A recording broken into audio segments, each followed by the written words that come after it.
کوم خلکو غانا بجانه ډمټوب په ودونو کې کړي کنه ماته ګوري دا کوم خلکو چې په ودونو کې غانا بجانه ډنګ ډنګ او ډمټوب کړي کنه نه په لومبۍ ورځ هم خوشحاله په دویمه ورځ هم خوشحاله په درېیمه ورځ هم خوشحاله په څلورمه ورځ بیا د خواښې او د انګور فاینل میچ د پېښور د زلمو به څه میچي د پاکستان او د افغانستان به څه میچي د پاکستان او د انډیا به څه میچي دا کورونو کې د انګور او د خواښې دا میچونو تماشه دې وکړه چې شروع غلطه کړه بسم الله غلطه کړه په ګانا بجانه یې واده وکړه سبا چې الله تعالی بچي ورکړي هغه بچي یو بل ته داسې کړنګېدلې کنځل کوي چې د هغې معنی چېرته په ډکشنرۍ کې هم نه میلاوېږي چې د دې معنی په کوم کتاب کې وګورم دې وجه نه واده هغه دی چې په ساده طریقې دی کې به خیر او برکت وي په ساده طریقې خاتم الانبیا محمد ربي صلی الله علیه وسلم ودونه کړي 11 دي څومره دي عبدالرحمن ابن عوف راغی سهار مونځ کې داسې څادر یې اچولي نو داسې په دې کپړو باندې یو رنګ لګېدلی پیغمبر صاحب عبدالرحمن دا رنګ ولې دی حضور دا خو ما نکاح کړې د شپه تېره شوه هغه رنګ لګېدلی چې کوم د زنانه و وایي ښه چې تا نکاح کړې ده نو ویې فرمایي ولیمه دې کړې ده وایي ولیمه مې نه ده کړې نو زما نبي صلی الله علیه وسلم فرمایي عبدالرحمن اولم ولو بشاتن ولیمه وکړه که په یو چیلې یو ګډې سره ولینې د دې یو حدیث نه زموږ علما 15 مسلې راوباسي څو مسلې اوس ګورئ یو مسله دا ده چې په واده کې سادګي پکار ده څه پکار دي سادګي دویم مسله دا ده چې صحابي واده وکړه پیغمبر ته خبرو زما استا شاګرد یو مرید زما استا کشر یو مرګري چې واده یو ماته ویلي نه برابرو یا کني برابرو چې خو زه خبر کړی نه ما ته واده دی وکړه نه پدې به ګیله نه کې نه یو مسله دا سر چې واده کې سادګي پکار ده دویم نمبر د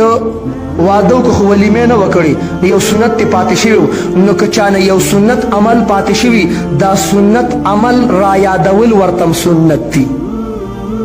چانه که یو سنت عمل پاتې شوی هغه ورته یادول سنت دی. دو مسلې شوي او دریم نمبر مسله دا ده چې د واده کو شپه تېره شو خو ولیمه نه وکړي نو که دې ولیمه کې څو ورځې تاخیر راشي او بعد کې وروستو یې وکړي هم جایز شوه. درې خبرې شوي. څلورم نمبر په ولیمه کې غوښه وه هلته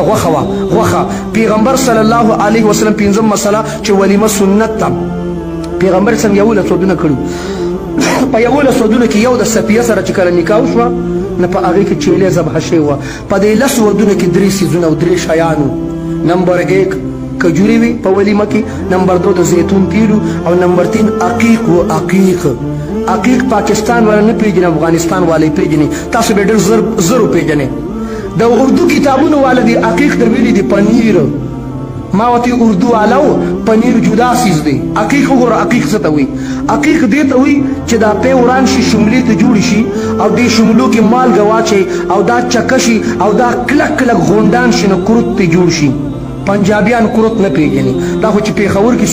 څوک افغانستان ته داسې کروت پیژني که نه پیژني پیژني که نه پیژني خو حاجي صاحب وایي خوړلي هم دي نو خوړلي هم دي. دریم څیز کروت و اوس هغه پنجاب والا ورته پنیر وایي ما وایي دوی د کروتو نه څه خبر دي دا خو موږ مدرسه کې طالبانو او خوا کې حاجي صاحب د افغانستانو هغه غټې روجې پخ کړي وي هغې کې به داسې یو کنده جوړه کړې وه د توره بوره په شانتې یو کنده به پکې غټه وه او هغه به یې ښه مزدار د غوړونو ډکه کړې وه ورسره به کورت پراته او جومات ته مدرسې ته به چې دا خورې هر طالب به چې د چا به ډېر پاور طاقت نو 2-3 لارې به یې ځان ته کوله وکړي چا به یو کرښه ځان ته راقل یو لار به یې کوله وکړه سمه یو پروګرام و. بهرحال په 10 ودونو کې ولیمه کې دا 3 څیزونو اشاره په نکاح کې سادګۍ ته ده. نو نکاح عبادت دی वादा जब इबादत है तो इबादत समझ कर किया करो बेदीनी खो ना डमतोब खो ना दे मुर्दारी खो ना और दुयम नंबर वादा सुन्नत थी अरबाउ من سنن المرسلين سلور سيزون دا طول پیغمبران سنت تي النکاح والحياء والتعطر والسواك. نکاح دا تمام انبیاء سنت تا خوشبو دا تمام انبیاء سنت تا حياء دا تمام انبیاء سنت تا مسواک کول دا تمام انبیاء سنت تی. غټ سنت د ټولو پیغمبرانو څو دي سلور سنت دي. نو تمام آدم علیه السلام نکاح کړي شیس علیه السلام ادریس علیه السلام نوح ابراهیم علیه السلام علاوه د دوونه یحیی علیه السلام نکاح نه ده کړي اور عیسی علیه السلام نکاح نه ده کړي. وجه علماء ذکر کړي یحیی علیه السلام ته او ذکریا علیه السلام یو علاقې ته لاړ خلکو باندې محنت کو اعلی کلمت الله د پاره رابلل هغه کجورو پورې ونه پروتل په اره کټ کړ ذبح شول د نکاح نوبت رانغی دویم نمبر زمونږ د اهل سنت والجماعت دا عقیده ده چې حضرت عیسی علیه السلام په روایت مشکات المصابی وما قتلوه نه قتل شوی دی وما صلبوه نه په سولې باندې کړی شوی دی بر رفعه الله پورته ژوندې خېجولي قرب قیامت ته د دویم اسمان نه قرب قیامت ته راځي او کله چې عیسی علیه السلام دنیا ته راشي عیسی علیه السلام به نکاح کوي واده به کوي فی الله عیسی علیه السلام واده نشته نه دی کړی اوس ووره عیسی علیه السلام نکاح نه ده کړی عبدالکریم ندیم وایي ما په دیپالپور کې بیان وکړ چې د هر چا طرز زندګي ده خو په سیرت کې بهترین کامل افضل سیرت د محمد رسول الله دی صلی الله علیه وسلم د بل چا سیرت کامل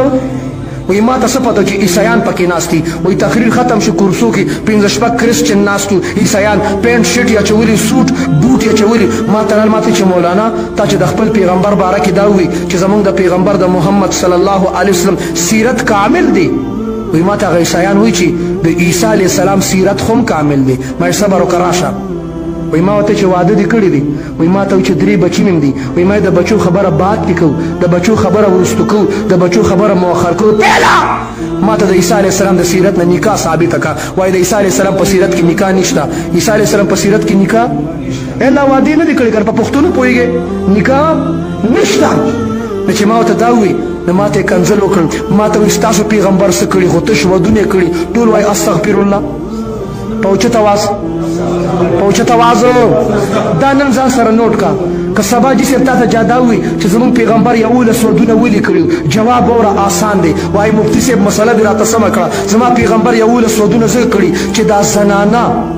زنانه خزینه زنانه دا په خوی خصلت مزاج طبیعت په اعتبار سره عورت زنانه د مزاج طبیعت په اعتبار سره زنانه په 11 قسم دي په څو قسم دي پسو قسم دی هر یو قسم والا زما د نبی په نکاح کې راغله دنیا ته یې اسوه حسنه نمونه جوړوله زما پیغمبر 11 ودونه کړي چې زه به نوم وشمارم چې کم مزاج کم خاصیت زه به مزاجونه وشمارم چې 11 پوره شو ماته چې مفتی صاحب پوره شو 12 مزاج نشته 12 ښځه نشته زه وایم تاسو په ګوتو شمارئ زما د پیغمبر صلی الله علیه وسلم په نکاح کې چې کومه زنانه راغلې وه یا کواري وه یا بیوه وه یا مطلقه وه څو شوې